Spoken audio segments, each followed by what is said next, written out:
Greetings and salutations, everyone. My name is Andrew Kirchhoff, and welcome to my YouTube channel. Today, I'm going to be talking about my top 16 quarterback and tight end rankings for Week 2 of the 2024 fantasy football season. Now, over the course of today's episode, I'm going to be talking about each of these players on an individual basis. So if you want to hear my thoughts regarding a specific player, you could travel down to the description of the video and find timestamps while you're down there. Be sure to subscribe. Of course, we are on our way to 100,000 subscribers, and I cannot thank you guys enough for all the individual support. Thank you. Greatly appreciated. Okay, so let's go ahead and begin by talking about the quarterback position.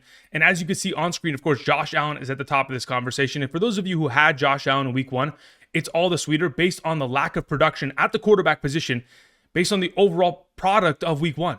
Now, to put it into context, based on Week 1's production in 2024 compared to the history of the National Football League, just to put this into perspective, Week 1 was the worst passing yardage per game average and the fewest passing attempts since 1992. It was also the worst yard per attempt average since 2003. Additionally, the lowest touchdown rate since 1993 and the highest sack rate since 1997.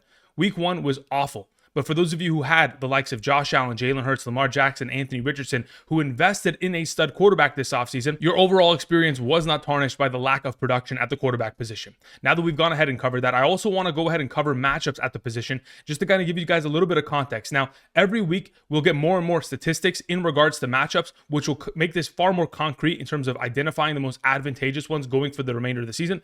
But as it currently stands, based on the overall efforts of Week 1 in regards to quarterback passing statistics allowed, passing yards, passing touchdowns, and passing interceptions, because we only want to isolate those because, quite frankly, the rushing statistics of a quarterback really don't matter in regards to a matchup. In this current circumstance, the Washington Commanders still at the top of this conversation. They were at the top of this conversation this time last year. And even though we'd like to take advantage of a matchup in this overall capacity, Daniel Jones is not a startable quarterback in a lot of different factors. So I just wanted to go ahead and present these statistics as the weeks go on. These will build, but I will refer back to these statistics over the course of today's episode. Let's go ahead and begin the quarterback conversation with our number one. Of course, an automatic start. It is Josh Allen. He's taking on the Miami Dolphins. The Buffalo Bills have defeated the Miami Dolphins in 10 of their last 11 matchups. So the expectation is that Josh Allen should find himself a lot of success. If we're talking about his fantasy point production in the last 5 games against the Miami Dolphins, these are his numbers: 36.5, 23.1, 26.7, 35.9, and 29.5. We're expecting a monster game here from Josh Allen, whether it's through the air or on the ground. Specifically, this last week against the Arizona Cardinals, was able to score 4 total touchdowns, 2 on the ground. And when we talk about the last 9 games that Josh Allen has played, he has scored 13 total rushing touchdowns. Again, an automatic start. Now, before I continue with the rest of the quarterback position, for those of you who are trying to get a little bit more action in tonight's game, perhaps you don't have any players going, you could check out Underdog Fantasy and take advantage of the free pick of 0.5 total yards in regards to Josh Allen. All you got to do is travel down to the description, check out the link, and sign up using code Andrew and make a first-time deposit minimum of $10. Not only will you be able to take advantage of the 0.5 total yards free pick of Josh Allen, you'll be able to claim the first-time deposit offer and get my rankings sent to you from my email directly to yours every single Sunday morning for the remainder of the season. These rankings are by position, by tier, half PPR, full PPR, all-encompassing rankings to help you start your flex position and lead you to the promised land so that you can capture a 2024 fantasy football championship. So for those of you who are interested, make sure you're eligible based on the map on the right side of the screen, based on your current location. If in fact you are not eligible but want these rankings for the remainder of the season, you can go ahead and find those in regards to my Patreon, link also down in the description, where you can find all this content and much more. Thank you very much for all the support. Okay, so let's continue on with the quarterback conversation with Jalen Hurts, another automatic start at the quarterback position. Even though he had a lackluster performance of only 16.4 fantasy points, he still looked great because the offense was functioning at a high level, whether it was on the ground or through the air. Now, obviously, he turned over the ball 3 separate occasions, and that is a huge deficit to his overall fantasy upside, but that's not going to happen every single week. Again, Week 1 was pretty much the 4th preseason game of the season. Now that the Philadelphia Eagles have gotten the cobwebs off of Jalen Hurts, he should be in a far better position to find upside for fantasy purposes. Now, this last week, he had 13 rushing attempts for only 33 rushing yards, wasn't able to score a rushing touchdown. But in the last 26 games in which Jalen Hurts has had 10 or more rushing attempts, 20 of those 26 games have consisted of 1 rushing touchdown minimum. Don't often expect to see Saquon Barkley stealing all the touchdowns. It will be going in the direction of Jalen Hurts soon enough. To continue the S tier, we have Lamar Jackson, who of course is coming off of a huge performance of 122 rushing yards. Incredible numbers. This week, they're taking on the Las Vegas Raiders. They're 9.5-point favorites, and there may be a situation in which Lamar Jackson is putting up so many points within the first 3 quarters, he may not even play in the 4th. There's a high possibility of that. The defense could end up scoring. This is going to be a one-sided affair in which the Baltimore Ravens are able to handle the Las Vegas Raiders. any which way they want to, whether it's on the ground or through the air. Number 4, to close out the S tier is Anthony Richardson. Even though he only completed 9 passes, still had 212 passing yards, 2 passing touchdowns, and scored a rushing touchdown at the end of the game with 56 rushing yards total. Again, that kind of production you really can't find elsewhere. I talked about it in the offseason. He's the combination of Josh Allen with the arm strength and Cam Newton with the rushing ability. And as long as he continues to improve, what we have seen from Anthony Richardson is just top 5 production. Every single week that he has started and been fully healthy, whether it's last season or this season, he's always been a top 5 quarterback. And even last week's overall performance, it wasn't great. A 47% passing completion percentage. He certainly will improve upon that. On top of the fact that the Houston Texans last week against them had 20 more minutes in terms of time of possession. Once you go ahead and at least allow this defense to take on a lighter offense like the Green Bay Packers with Malik Willis, it will allow for more opportunity for Anthony Richardson to score fantasy points. Number 5, we have Jayden Daniels to begin the A tier. Look, Jayden Daniels is an automatic start in my mind, especially considering he's taking on the New York Giants. Besides the fact that he had himself a 71% passing completion percentage last week, sure, he wasn't able to complete a passing touchdown, 184 yards, that's fine, but where we know he is going to find a majority of his value, which we talked about this offseason, is his rushing ability. When you run for 1,000 yards at LSU your final season, coming into the National Football League, having 16 rushing attempts for 88 yards and 2 rushing touchdowns isn't really a surprise. Could have easily had a 3rd rushing touchdown if he wanted to keep the ball on the goal line from Brian Robinson Jr. Going forward in this incredible matchup, a matchup in which Sam Darnold tore apart the New York Giants defense last week, I'm expecting a lot of success from Jayden Daniels. Number 6, we have CJ Stroud. It's pretty much a default play, primarily because of how great CJ Stroud has played and the fact that this offense literally ran the ball 40 times as a total offense in week 1. Not often are we going to see the Houston Texans offense running the ball 40 total times, whether it was Tank Dell, Joe Mixon, Dameon Pierce, CJ Stroud himself, Stephon Diggs even had a rushing attempt. That's not going to continue to happen. 32 passing attempts will increase as time progresses, but in this specific matchup against the Chicago Bears, if the Chicago Bears offense does not show up and does not perform, this could be a one-sided affair very quickly in the favor of CJ Stroud. Number 7, we have Kyler Murray, who takes on the Los Angeles Rams. Now, in week 1, Kyler Murray had himself 57 rushing yards. That is an incredible number, and that is pretty much where we find a lot of his potential for upside. Now, if you compare that to his overall statistics last season, once he returned from his ACL injury, that's the highest rushing total he produced since 2022 prior to the injury. Therefore, we're another year removed from the ACL. And with more mobility and more ability to find rushing upside, it makes Kyler Murray that much more valuable in this overall circumstance. Obviously, took on the Buffalo Bills secondary. Didn't find much success in doing so, especially deep down the field because of the coverage that the Buffalo Bills were presenting. This upcoming week against the Los Angeles Rams, at home, indoors, should be a far easier matchup within this overall circumstance. Number 8, we have Dak Prescott. I mentioned it last week, and we all understood that this was going to be a difficult matchup for Dak Prescott taking on the Cleveland Browns, but he still put up a pretty solid performance, even though the offense as a whole didn't look great because CeeDee Lamb was at a limited capacity. Jake Ferguson got injured. The running game wasn't perfect. Overall, Dak Prescott had a solid week and is promising because going into this upcoming weekend's matchup against the New Orleans Saints should be far easier for him, especially considering we already have injuries to the New Orleans Saints secondary. Additionally, they play at home and they are 6-point favorites based on Vegas. The expectation is a solid week here and more production out of CeeDee Lamb, which in turn will make Dak Prescott that much more valuable for fantasy purposes. Number 9, we have Patrick Mahomes. I didn't expect to have Patrick Mahomes at this overall capacity, but the fact of the matter is when you're taking on the Cincinnati Bengals early in the season, the Bengals aren't really themselves. They always start slow, haven't won a game in week 1 or 2 since 2021. Therefore, the expectation is a one-sided affair here, especially considering, the Bengals got absolutely dog-walked against the New England Patriots, a team that honestly has no business beating the Cincinnati Bengals. And as those teams progress for the remainder of the season, we'll begin to understand exactly why. But as it currently stands, this is going to be a one-sided affair, a team that, again, like the Chiefs, is a 5-point favorite at home. Typically, the Chiefs average over 25 points per game when they've taken on the Cincinnati Bengals ever since 2022. I'm expecting Patrick Mahomes and the boys to have a great overall week. But considering I expect a high usage out of Isaiah Pacheco, especially in the second half in this game to bleed the clock, it will take away from the overall upside of Patrick Mahomes. Number 10, we have Jared Goff taking on the Tampa Bay Buccaneers. This is expected based on Vegas to be the highest scoring game. And quite frankly, it's not a surprise, especially considering how great this Detroit Lions offense has produced against the Tampa Bay Buccaneers in the past. Specifically, in the last 2 matchups in which Jared Goff took on the Tampa Bay Buccaneers last season. In one of those games, 353 passing yards, 2 passing touchdowns for 22.5 fantasy points. The playoff game, 287 passing yards, 2 passing touchdowns for 20.1 fantasy points. We're expecting a pass-heavy offense, primarily because, of course, the great run-stopping defense of the Tampa Bay Buccaneers, but honestly, when you're taking on the Detroit Lions, it is going to be difficult to stop the run. Either way, Jared Goff should find success. Now, on the other end of this overall matchup, we have Baker Mayfield, who should also be having to throw the ball a lot, primarily because he's trying to catch up with the overall offensive output of the Detroit Lions. In the last matchup against the Detroit Lions in the playoffs of the 2023 season, Baker Mayfield, 349 passing yards, 3 passing touchdowns, 2 interceptions, and 23.5 fantasy points against the Detroit Lions secondary, a secondary that just got torched by Matthew Stafford, who didn't have a functioning offensive line at most times of this overall game, and additionally didn't have Puka Nacua. So you have Baker Mayfield with a functioning offensive line with Chris Godwin, Mike Evans, Rashad White, Craig K. Doughton. There's a lot of weapons at his disposal for him to have another great week. For those of you who picked him up, fire him up this week.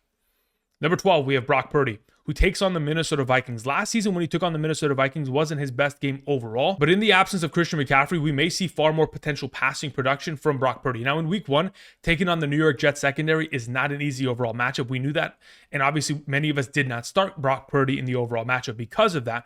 But going forward, in the absence of Christian McCaffrey, there should be a greater focus on getting the ball to Ayuk, Deebo Samuel, George Kittle, rather than running the ball 28 times with Jordan Mason. I don't think that'll take place once again. Obviously, they're probably going to lower his overall production in terms of opportunity, but going into the matchup against the Minnesota Vikings, I'm expecting Brock Purdy to find success. He has had himself, 2+ touchdowns in 10 of the last 16 regular season games he's played. Moving on to number 13, Tua Tagovailoa. Like I mentioned earlier, the Miami Dolphins since 2018 have lost 10 of the last 11 contests against the Buffalo Bills. Most recently, about 2 years ago, beat the Buffalo Bills, but in very rare instances does that occur. Therefore, Tua Tagovailoa is expected to be in a negative game script for this entire game, and by throwing the ball for the entire game, it should be able to accumulate as many fantasy points as possible to be in this top 15 conversation. We just have to hope that the running game is still stable for the Miami Dolphins despite the running back injuries, so that the RPO options that they go ahead and produce more than just about anybody in the National Football League continue to stay valuable for Tua Tagovailoa and the passing game. Moving on to number 14, we have Justin Fields. 14 rushing attempts for 57 rushing yards is beautiful. This week takes on the Denver Broncos. Again, it's not the greatest overall matchup, but considering he has always the upside of a rushing touchdown within his overall playbook, and of course, the ability to get himself 50+ rushing yards, if in fact he's going to continue to build on that, momentum, as a starter once again this upcoming week, building more rapport, getting himself more comfortable within the offense, there is an expectation that Justin Fields should be able to be a solid play. Coming off of a week in which he had a 74% passing completion percentage, that's the 3rd highest single game passing completion percentage he's ever had in his career. Just putting that into perspective, he looks comfortable within this offense.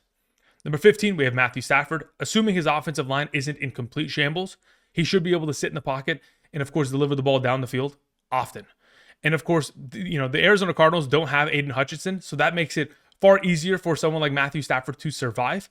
But for those of you who have an opportunity of picking him up and playing him this week, I don't think it's a bad option, especially considering they're taking on the Arizona Cardinals secondary. Moving on to Joe Burrow, the final quarterback I wanted to mention.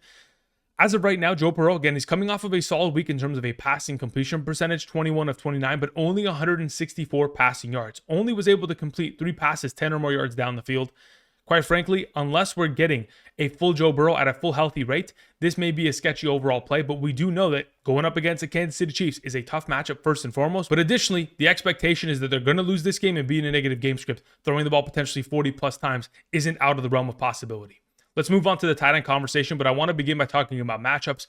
Of course, the tight end position only had 5 different tight ends score a touchdown. Additionally, only 3 tight ends scored over 10 fantasy points. But again, as the weeks progress, we'll get a better understanding as to the production and the potential advantageous matchups at the position. Just wanted to go ahead and show the progress to all of you as of thus far. The Houston Texans didn't allow a single reception to an opposing tight end in week 1. That was the surprise when I was putting these stats together. Either way, let's go ahead and let's talk about the tight end position. Obviously, the top 10 tight ends that I'm about to mention are all auto starts.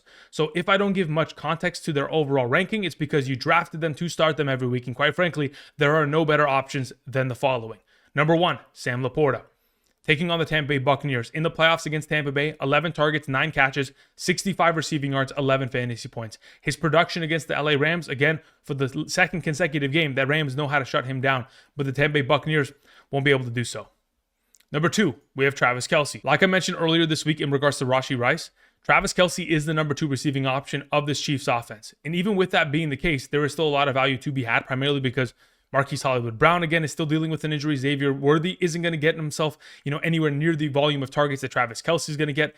And the way that I see it, considering the statistics I mentioned with Patrick Mahomes, the fact that they have averaged 25 points per game since 2022, the expectation is that Travis Kelce and the rest of this receiving core should find themselves a lot of success within the overall game. Number 3, we have Trey McBride. Amongst all tight ends in week 1, was number 2 in terms of total targets with 9 for 5 receptions and 30 receiving yards. Again, he takes on the LA Rams this week.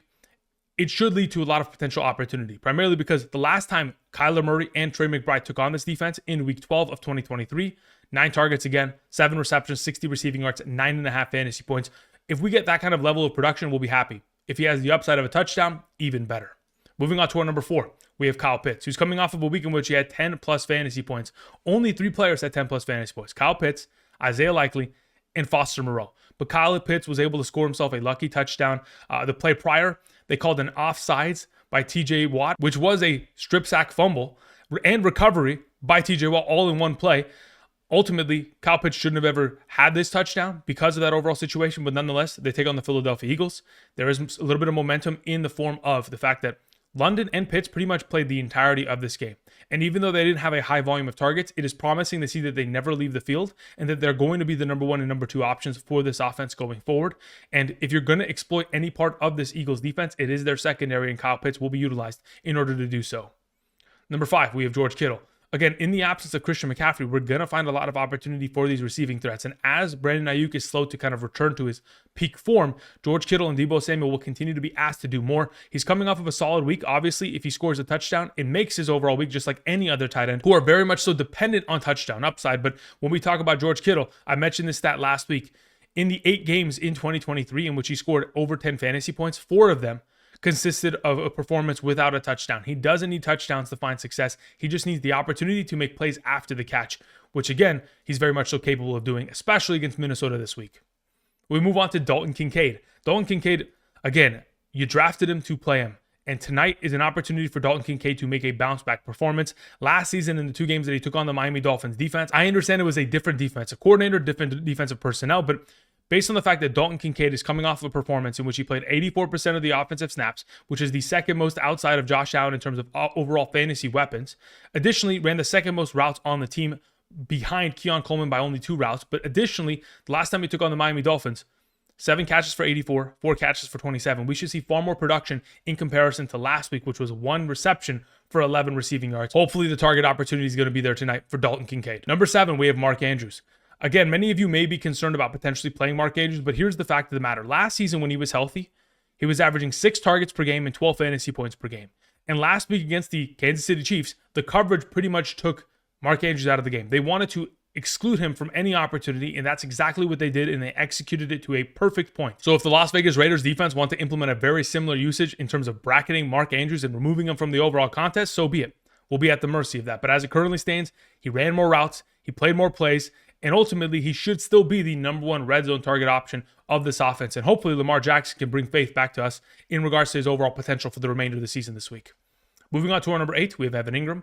Evan Engram obviously coming off of a lackluster performance of 1 reception for 5 yards. But again, join the club. There's a lot of other tight ends that struggled, but he's still an automatic play. This week, they take on the Cleveland Browns. Last season, in week 14 against the Cleveland Browns, 12 targets, 11 receptions, 95 receiving yards, 2 receiving touchdowns, 32.5 fantasy points. Evan Engram has potential. Just give him opportunity and it'll lead to the promised land. He had the same amount of targets as Christian Kirk and, of course, Brian Thomas Jr., the primary threats of this offense. So really, as an offensive attack, didn't find much success as a whole. Hopefully, Trevor Lawrence will be significantly better this week and looking in the direction of Evan Engram, his number 1 target. Number 9, we have Brock Bowers. Again, Brock Bowers had himself a surprisingly great week. Amongst all of the receiving threats of this Las Vegas Raiders offense, had the most total targets, 8. Out-targeting Devontae Adams is difficult to do, but that is a promising start for him and Gardner Minshew's overall connection. And going into this upcoming week, a negative game script. Again, 9.5-point underdogs. The expectation is that they'll be throwing the ball for the entirety of this game and hopefully looking in the direction of Brock Bowers. I mean, Gardner Minshew last season, as the quarterback of the Colts, did end up beating the Baltimore Ravens in an overtime matchup. So you never know. But either way, Brock Bowers still has value. Number 10, we have Isaiah Likely. Again, like I mentioned before I started the tight end section, the top 10 tight ends are automatic starts. If you prefer to play Likely over some of these other options, specifically Brock Bowers, Mark Andrews, Evan Engram, they're in the same tier for that exact reason. But at this current moment in time, I'm going to default back to the statistics that Isaiah likely presented last season. From weeks 12 through 18, in the absence of Mark Andrews, he was averaging 4.7 targets, 3.5 receptions, 53.7 receiving yards, 0.83 receiving touchdowns, and 13.87 fantasy points per game. If in fact we're going to be in a situation in which he's going to still play a high volume of snaps, run a bunch of routes, but also be utilized within the running game, so pretty much not leave the field on 12 personnel sets, he is going to be of value. He's going to have opportunity to, still be in this conversation of being a tight end 1 within the National Football League. Therefore, we leave him at number 10. Number 11, we have Dallas Goedert, which again, didn't have himself a terrible game. Amongst the entire group of tight ends, was a solid performer with 4 receptions on 31 receiving yards, which is just disgusting to say as a whole, but it's just the reality of the situation. Going forward, we're not going to find him finding a lot of success within the red zone, primarily because that is where Saquon Barkley and Jalen Hurts are going to function majority of their upside. Therefore, Dallas Goedert just needs a little bit more opportunity between the 20s, which again is difficult when you have guys like A.J. Brown getting 10 targets and Devontae Smith getting 9. Colby Parkinson's our number 12, a guy that, again, if you picked up, you can automatically play in the absence of Puka Nacua, primarily because Sean McVay runs 11 personnel, which is 1 tight end, 1 running back, more than any other team in the National Football League over the course of the last 3 seasons. Therefore, in the absence of Puka Nacua, we should see far more opportunity. Last season in Week 12, Tyler Higbee against the Arizona Cardinals, 5 receptions for 29 yards, 2 touchdowns. It's not out of the realm of possibility that those opportunities could go in the direction of Colby Parkinson. Number 13, we have Pat Freiermuth of the Pittsburgh Steelers. 4 receptions on 4 targets, 27 receiving yards. As him and Justin Fields continue to build a rapport, we're going to see Pat Freiermuth used more and more within this offense. He played 74% of the offensive snaps, ran 90+% of the overall routes, and quite honestly, with Arthur Smith and his background last season as the primary play caller of the Atlanta Falcons, I mean, they targeted the tight end position the 3rd most times amongst all teams, over 160 total targets. So as long as that is within the realm of possibility, Pat Freiermuth will continue to have value on a weekly basis. Number 14 is Taysom Hill, primarily because amongst all of these tight ends, he continues to still have some of the highest potential upside for a touchdown because of his rushing upside. Last week, 5 attempts for 35 rushing yards, a 7-yard per carry average is beautiful. Only got himself 2 targets and 1 reception, primarily because of the contributions of Foster Moreau. Currently, Foster Moreau is in the concussion protocol. If, in fact, he does end up missing this week, it could lead to more potential snaps and usage for Taysom Hill, not only in the running game, but in the receiving game. Now, additionally, it also would impact Juwan Johnson, like I mentioned just moments ago.